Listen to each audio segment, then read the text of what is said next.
Paper second. Topic क्या चल रहा था? कार्यशील पूंजी का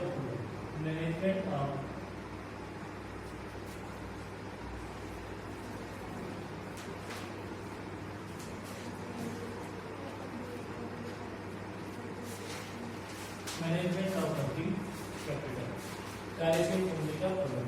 देखो क्वेश्चन नंबर 7 का कंप्लीट टू क्वेश्चन नंबर 8। देखिए इन्होंने प्रोडक्शन दे दिया क्वेश्चन नंबर 8 में। प्रोडक्शन कितना दिया? 5200 यूनिट्स दे दिए। क्लियर? क्वेश्चन नंबर 8 7 कंप्लीट हो गए थे। उसके बाद देखिए एलिमेंट्स ऑफ कॉस्ट दे दिया और अमाउंट पर यूनिट दे दी। तो देखिए आपको elements of cost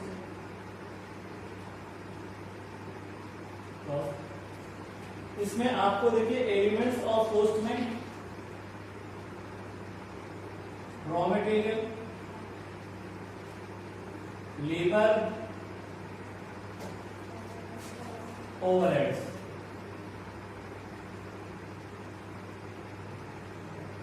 raw material, labour और ओवरहेड 8 to 6 क्लियर? तो आपका टोटल कॉस्ट आ गया 16 क्लियर? और प्रॉफिट दे दिया 4 रुपए। तो आपकी यहां सेलिंग प्राइस कितनी आ गई? कितनी? 20 आपकी सेलिंग प्राइस आ गई।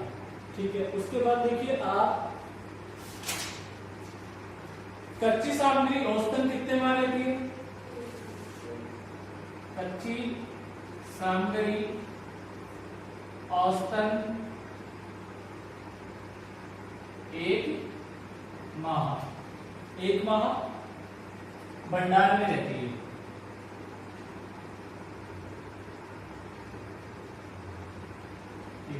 उसके बाद सेकंड बोला है उन्होंने प्रक्रिया में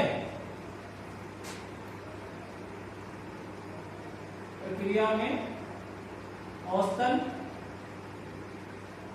कितना? आधा माह। उसके बाद थर्ड इन्होंने क्या दिया है?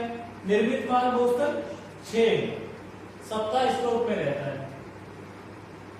निर्मित माल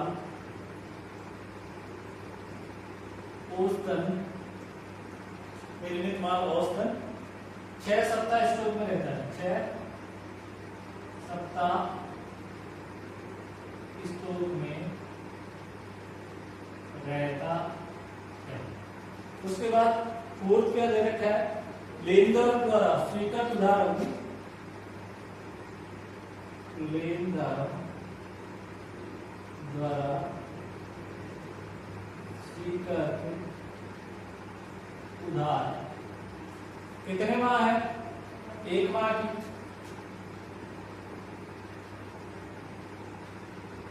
फिर इन्होंने क्या बोला? देनदारों को स्वीकृत उधार अवधि, देनदारों को स्वीकृत उधार अवधि, देनदारों को स्वीकृत उधार अवधि कितनी है? उधार 2 माह है। उसके बाद मजदूरी भुगतान अंतराल 1.5 सप्ताह है। मजदूरी भुगतान में अंतराल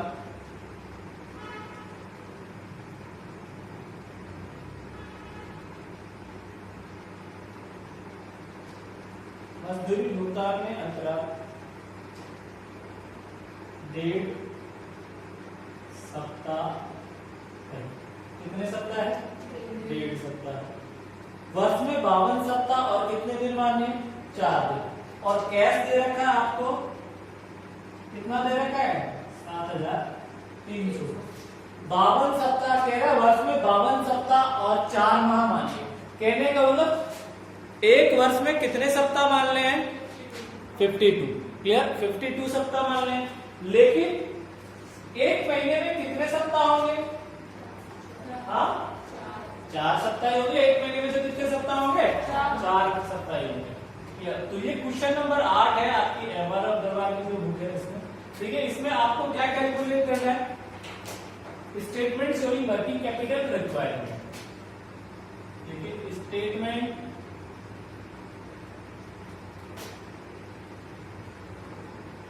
showing working capital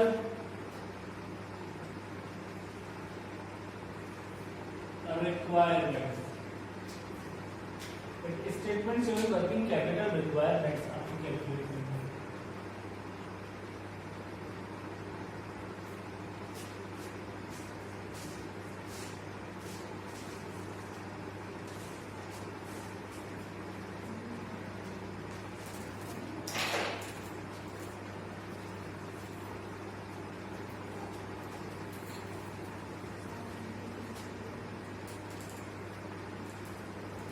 देखिए ए आपकी आ जाएगी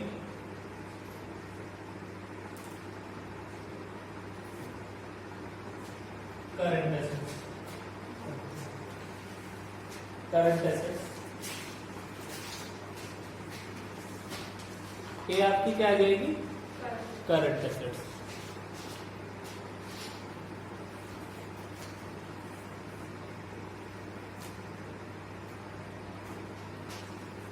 देखिए करंट एसेट्स, करंट एसेट्स में आपका पहला पार्ट आएगा, क्या आएगा? स्टॉक ऑफ रॉ मटेरियल, और उसमें भी आपका क्या आता है? केवल मटेरियल आता है। ठीक है, यहाँ पे मैंने बताया था, देखो आपको प्रोडक्शन दे रखा है, और प्रोडक्शन कितना दे रखा है? 5200 यूनिट। सेलिंग प्राइस कितनी है आपकी? 20 दे रखी है। तो मटेरियल कितना है आपका?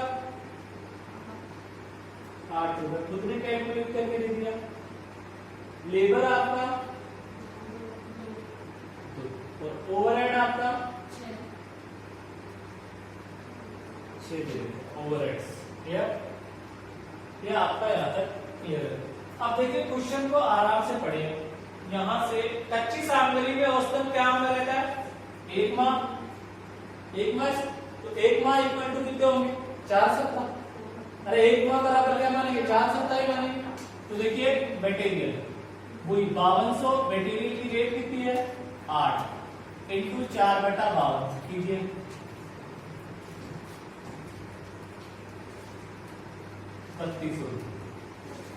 क्लियर?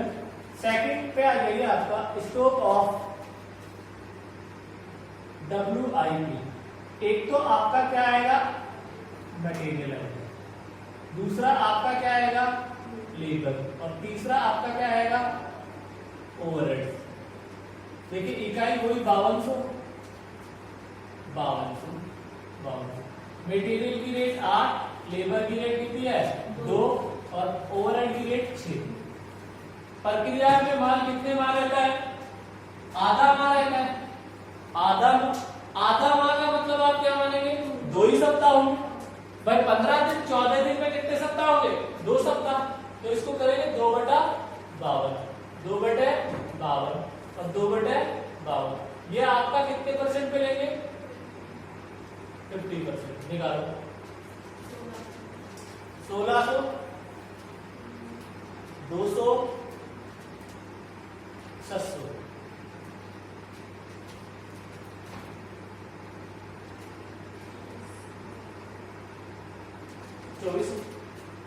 क्लियर है क्या? अब देखिए आगे आपका थर्ड क्या आता है? स्टॉक ऑफ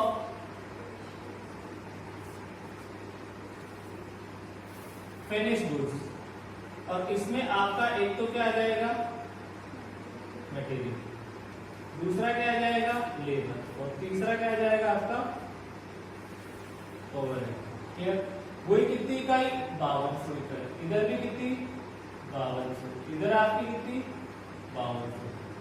यहाँ पे 8, 2 और 6। अब देखिए निर्मित माल आपका यहाँ बोला कितने माह 6 सप्ताह, सप्ताह में दे रखा है, तो सप्ताह में दे रखा है तो इसको कन्वर्ट करने की आपको आवश्यकता ही नहीं, तो इंटू 6/52 इंटू 6/52 इंटू 6/52। देखिए यहाँ आप इसको कैलकुलेट करेंगे तो ये कितना आ जाएगा 4800, ये 1200 और ये आपका 3600। टोटल कर दीजिए इसका, फटाफट से टोटल कीजिए। 4 5 3 9 10 10,000 या 9,600 9,600 आपका ही आता। अब देखिए आगे नेक्स्ट, यहाँ पे फर्स्ट भी कंप्लीट है, सेकंड भी कंप्लीट, थर्ड भी कंप्लीट। अब आपका बोला लेनदार द्वारा स्वीकृत उधार अवधि कितनी है 2 माह। तो देखिए लेनदार की बात बोली इन्होंने, तो अब तक यहाँ पर बी पार्ट हल करेंगे क्या, करंट लायबिलिटी। और करंट लायबिलिटीज में आपका पहला पॉइंट ही मैंने क्या बताया था, क्रेडिटर्स। और क्रेडिटर्स में केवल क्या लेते हैं, मटेरियल, और वही 5200 इकाई है, मटेरियल की रेट 8 है, और कितने माह बोला है, लेनदारों द्वारा स्वीकृत उधार अवधि कितने माह है, 1 माह। 1 माह बराबर आपका 4/52, तो ये भी आपका कितना आ जाएगा 3200 आ जाएगा। क्लियर होगी बात। अब देखिए आगे आपका लेनदारों द्वारा स्वीकृत उधार अवधि कितनी माह है, 2 माह है, तो यहां पर फोर्थ आपका कैलकुलेट होगा डेटर्स। और डेटर्स में आपको मैंने बताया मटेरियल, लेबर और ओवरहेड। देखो मटेरियल, लेबर और ओवरहेड पूरी 5200 इकाई, इधर पे कितनी 5200, यहाँ पे भी कितनी 5200। देखिए मटेरियल की रेट 8 2 और आपकी 8 2 और 6। अब देखिए यहाँ पर मटेरियल, लेबर और ओवरहेड हो गया 8 2 और 6। अब आप यहाँ पर कितने लेनदारों को उधार अवधि कितनी है 2 माह, तो 2 माह इक्वल टू कितने सप्ताह होंगे 8 सप्ताह, तो 8/52 8/52 8/52, तो कितना हो गया 6400 1600 4800। टोटल लीजिए 7 8 12,800 आपका टोटल आता है। क्लियर। अब आ जाएंगे आगे, मजदूरी भुगतान में अंतराल कितने 1.5 सप्ताह का है, तो मैंने आपको बताया था सेकंड आपका आ जाएगा लैक्स इन पेमेंट, और लैक्स इन पेमेंट किसका है, लेबर का है। तो लेबर वही इकाई 5200, लेबर की रेट कितनी है 2 रुपए, into 1.5 divide by 52 equal to आपका कितना आ जाएगा 300।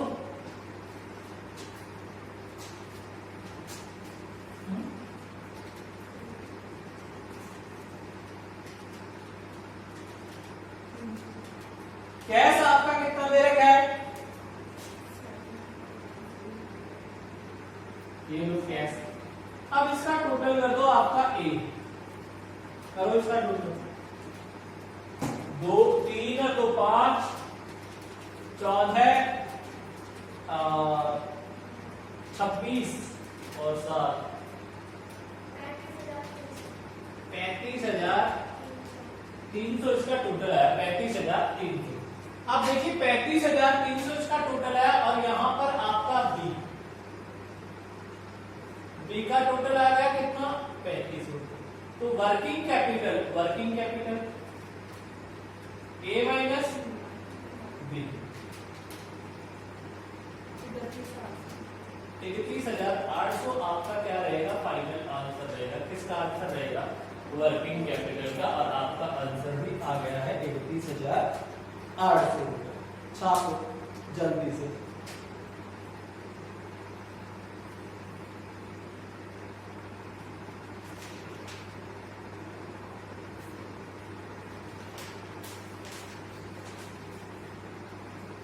क्वेश्चन नंबर 8,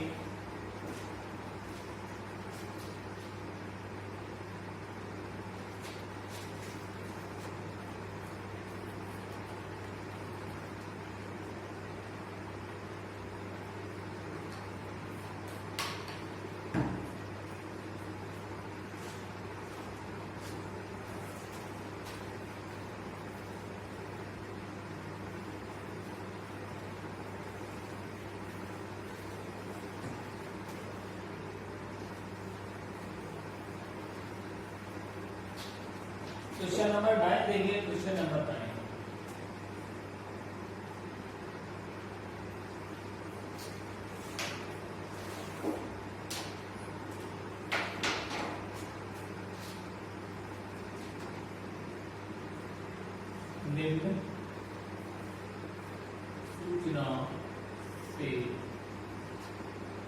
निम्न सूचना से आपको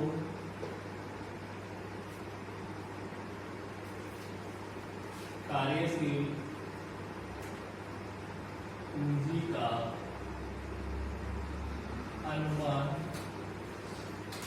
तैयार करना है।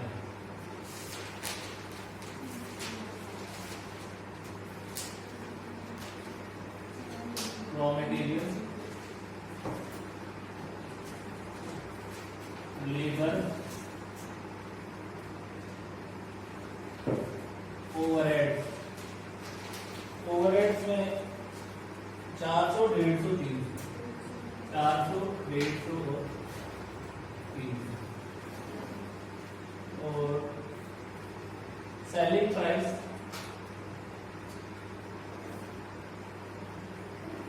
1000 यूनिट पर यूनिट। आउटपुट दे रखा है 52,000 यूनिट। और रॉ मटेरियल इन स्टॉक है, raw material in stock, in stock कितना है 4 वीक्स। उसके बाद work in progress WIP, work in progress कितने वीक है 2 वीक्स। और इसमें खुद ने देखो ब्रैकेट में दे रखा है कि आप मटेरियल को तो 100 मानेंगे, लेबर और ओवरहेड को क्या मानेंगे 50। अगर ये क्वेश्चन में नहीं बोलता तो भी हमें क्या मानना 50 मानना। क्लियर। फिर उसके बाद आपका फिनिश गुड्स दे दिया,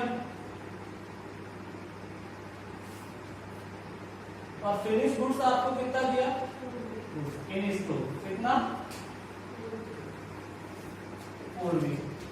उसके बाद क्रेडिट अलाउ टू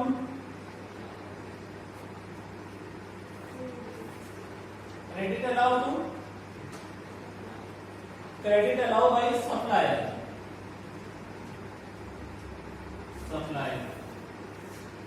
और सप्लायर्स को कितनी क्रेडिट अलाउ है 4 वीक। और क्रेडिट गिवन टू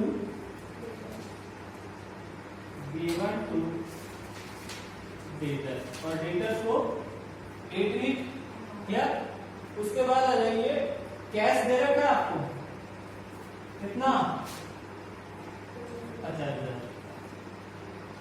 और कुछ कह दिया, ये माने कि वर्ष के 52 सप्ताह में उत्पादन समान गति से जारी रहता है, सभी विक्रय क्या है उधार।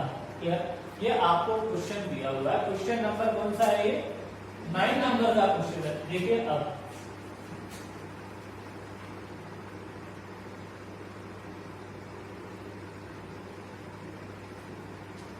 फॉर्मेट तो वही है, फिक्स रहेगा आपका।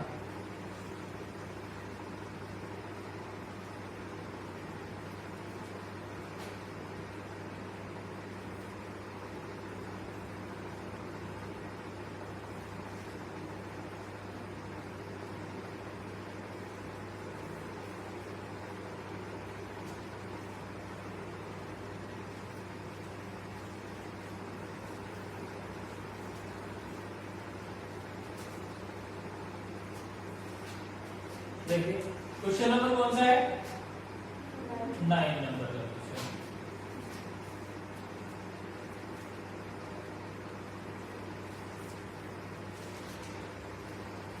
देखिए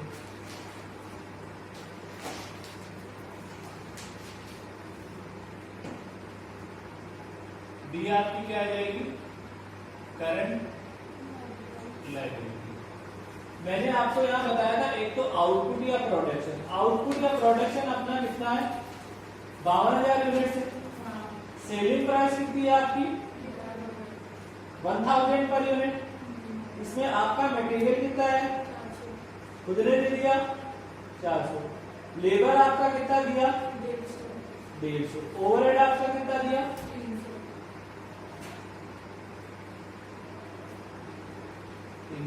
देखिए इसमें ओवरहेड में कह रहा है एक्सक्लूडिंग डेप्रिसिएशन, इसमें बोला है एक्सक्लूडिंग का मतलब है कि इसमें डेप्रिसिएशन इंक्लूड नहीं है। अगर डेप्रिसिएशन इंक्लूड होता तो उस डेप्रिसिएशन को इसमें से हम क्या कर देते, घटा देते। ये ध्यान रखना है, क्योंकि मैंने एक क्वेश्चन कराया था परिचालन चक्र विधि का, तो कोई सी विधि से क्वेश्चन करो, आप ह्रास को कार्यशील पूंजी का हिस्सा नहीं माना जाता है। क्लियर हो गई बात? अब देखिए आगे यहाँ सबसे पहले यहाँ बात बोल रहा है कि रॉ मटेरियल इन स्टॉक कितने हैं? 4 वीक। तो देखिए वीक में ही हल कर लीजिए इसको भी। तो आपका प्रोडक्शन था 52,000 इंटू मटेरियल की रेट 400 इंटू 4/52 कितना हो गया?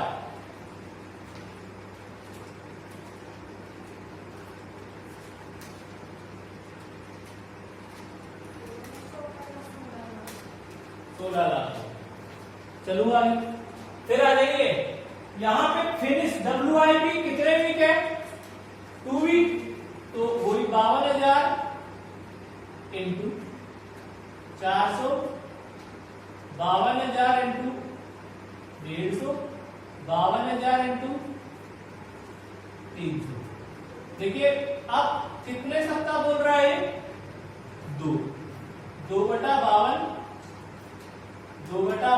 और ये आपका 50% भी आएगा। 2/52 और ये आपका 50%। कितना आ गया? 3 लाख। फिर देखिए 52 से 52 गया 1.5 लाख और 52 से 52 3 लाख। ठीक है, और 3 और 3 6 4 लाख 7,50,000 आपका ये WIP की वैल्यूएशन आ गई। अब आ जाइए WIP के बाद इन्होंने दिया फिनिश गुड्स, इन्हें स्टॉक कितने हैं? 4 वीक है। तो 4 वीक वही 52,000 प्रोडक्ट आउटपुट आपका 52,000 इकाई था, मटेरियल की रेट 400 थी इंटू 4/52। भाई इनको फिनिश गुड्स कितने सप्ताह रहता है? 4 सप्ताह।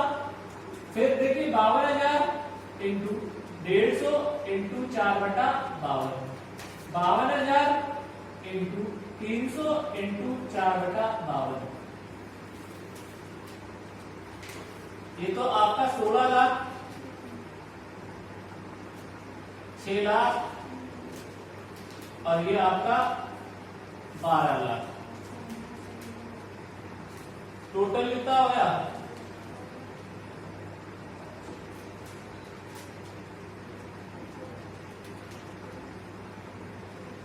34 लाख।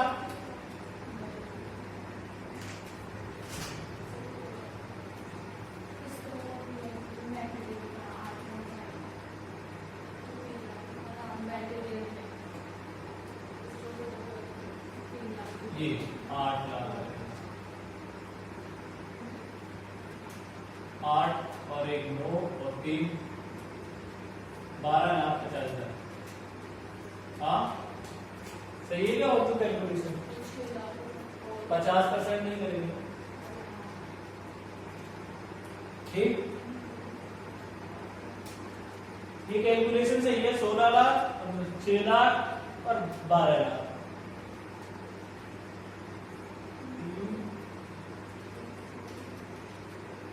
28 से 34 लाख हो गए। उसके बाद आ जाइए credit allowed by supplier. Supplier का मतलब आपका क्रेडिटर्स आएगा, और क्रेडिटर्स में आपका केवल आता है एक मटेरियल, और मटेरियल देखिए वही कितनी 52,000 इंटू मटेरियल की रेट 400 इंटू, और आपका दे रखा है सप्लायर कितना है? 4/52। कितना आ गया? 16 लाख। हाँ अब आ जाएंगे फिर लास्ट है credit given to debtors. 8 week दे रखा है, तो देखिए वही 52,000 इंटू 400 इंटू 8/52 और 52,000 इंटू 150 इंटू 8/52, 52,000 इंटू 300 इंटू 8/52 करो कैलकुलेशन। तो ये तो हो गया आपका 32 लाख, ये आपका 12 लाख, अब ये आपका 24 लाख। टोटल आपका 6 और 2 8,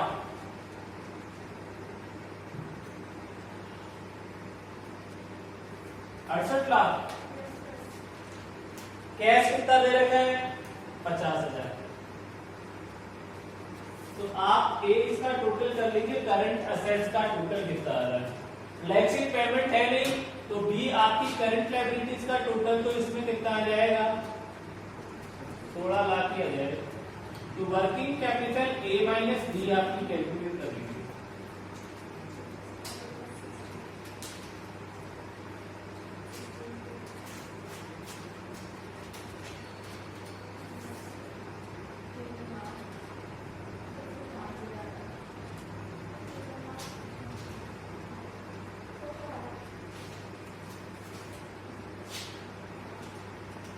एक करोड़ 31 लाख।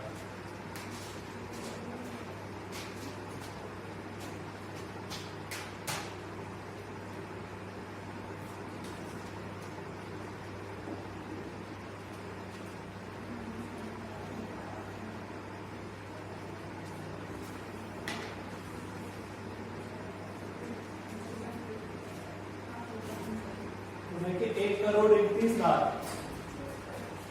कितना डिफरेंस करो, 1 करोड़ 31 लाख का, 1 करोड़ 31 लाख में से 16 लाख घटा दो, 1 करोड़ 15 लाख।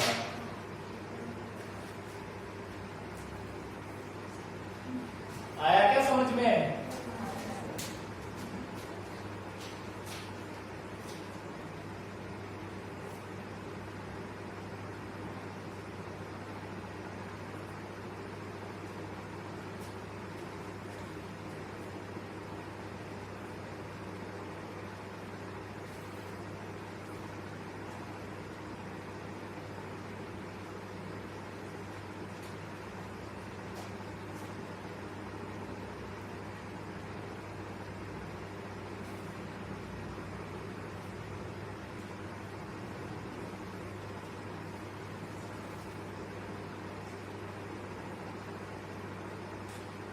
क्वेश्चन नंबर 10 है Nanak engineering company private limited. देखिए question number 10, Nanak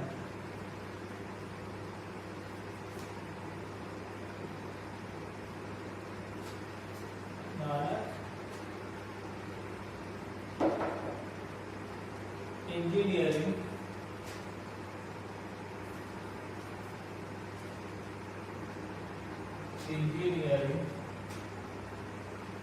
company private limited.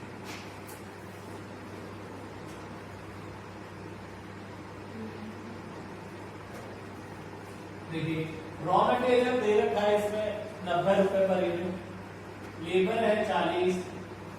Question number 10 की बात कर रहे हैं, ओवरहेड्स आपका दे रखा है 75, सेलिंग प्राइस पर यूनिट आपको दे रखी है 265, ठीक है।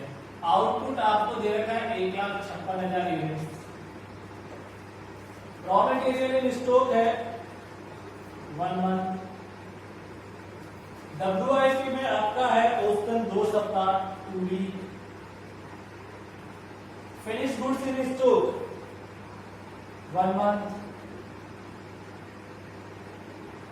Credit allowed by supplier 1 month और credit given to debtors 2 month. और मजदूरी भुगतान में 1.5 सप्ताह का विलंब होता है। फ्लेक्सिंग पेमेंट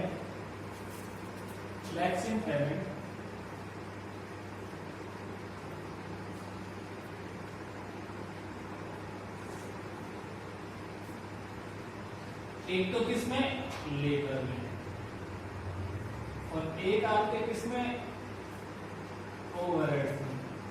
लेबर में लेट्स इन पेमेंट है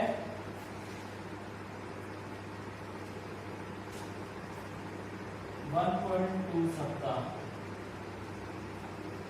एक से ही 1/2 वीक, और ऊपरी वे में है 1 माह, 1 मंथ।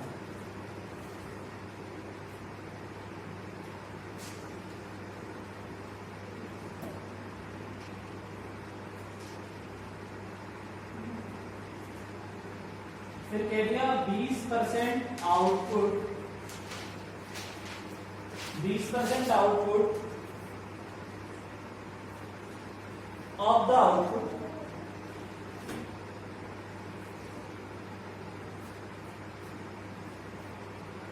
sold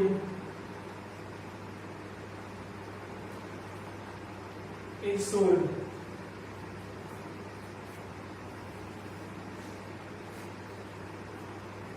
against